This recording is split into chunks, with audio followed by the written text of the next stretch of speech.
আসসালামু আলাইকুম, সবাইকে স্বাগত। শরীর মন প্রাণকে নিমিষেই তৃপ্তি এনে দিবে এমন একটা ডেজার্ট বা ড্রিঙ্কসের রেসিপি শেয়ার করছি। সারাদিন রোজা রাখার পর ইফতারিতে এক গ্লাস ডেজার্ট সত্যি আপনার শরীরকে ঠান্ডা করে দিবে। আজকের রেসিপি সাগুদানার ডেজার্ট বা বুকো সালাদ ড্রিঙ্কস। এই ডেজার্টটা তৈরি করার জন্য প্রথমে আমি সাগুদানাগুলোকে সেদ্ধ করে নিচ্ছি।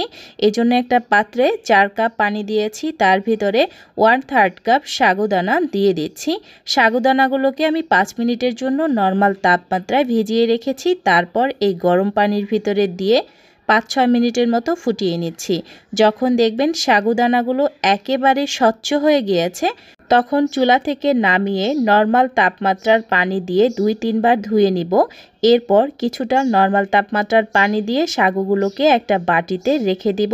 এতে সাগুগুলো একটার সাথে লেগে যাবে না। এই ডেজার্টটা তৈরি করতে আমার জেলো লাগবে। জেলোর জন্য এখানে 1 কাপ নর্মাল তাপমাত্রার পানি, 1/4 কাপ চিনি এবং 1 চা চামচ আগার আগার পাউডার দিয়ে খুব ভালোভাবে আগে মিশিয়ে নিচ্ছি। তারপর আমি চুলাটা ধরিয়ে দেব। আগার আগার পাউডারের পরিবর্তে আপনারা বাজারের কেনা জেলাটিন দিয়েও জেলোগুলো তৈরি করে নিতে পারেন। বলক চলে আসছে, এখন আমি চুলা থেকে নামিয়ে দুটো আলাদা বাটিতে সম পরিমাণ করে ঢেলে নিচ্ছি। দেখার সুন্দরের জন্য এই জেলোর ভিতরে আমি কিছুটা রং দিচ্ছি।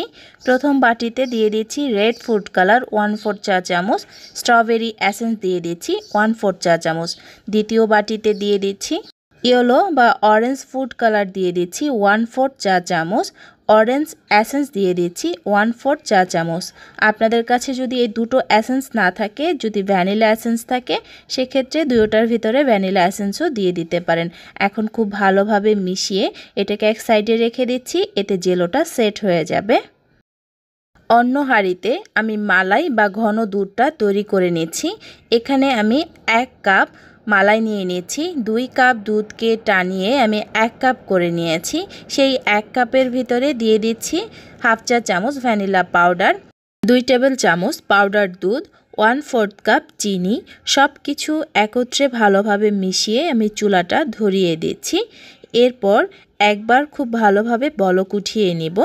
যেহেতু আগে থেকে দুধটা ঘন করে নেওয়া, তাই আর জাল দিয়ে ঘন করার কোনো দরকার নেই।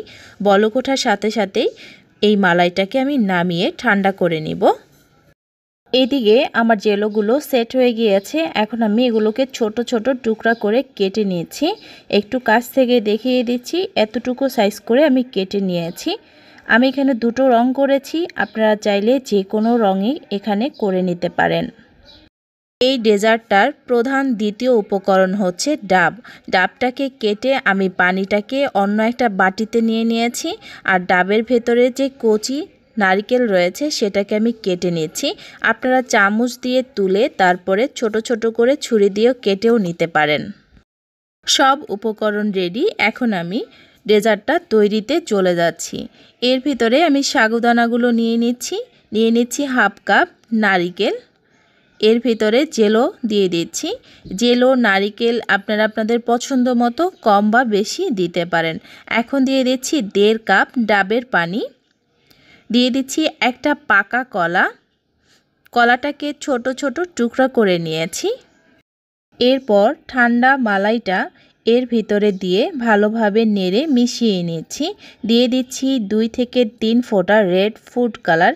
এটা কালারটা অনেক বেশি সুন্দর আসে। এটা কিন্তু টোটালি অপশনাল। এই ডেজার্টটাকে ঠান্ডা করে তারপরে পরিবেশন করবেন। এটা খেতে যে কতটা মজা, আসলে না বানালে বুঝতেই পারবেন না যে এটা কতটা টেস্টি। গ্লাসে ঢেলে উপর দিয়ে একটু জেলো দিয়ে সাজিয়ে দিচ্ছি। আশা করছি এই ডেজার্টটা আপনাদের কাছে অনেক ভালো লাগবে। কেমন হয়েছে সেটা লাইক কমেন্ট করে আমাকে জানিয়ে দিবেন। আগে আমি আমার চ্যানেলে একটা চিরার ডেজার্ট শেয়ার করেছিলাম, মাশাআল্লাহ সেটা অনেকে পছন্দ করেছেন। এটাও আপনাদের কাছে অনেক বেশি ভালো লাগবে। আজকের মতো রাখছি, সবাই ভালো থাকবেন। আল্লাহ হাফেজ।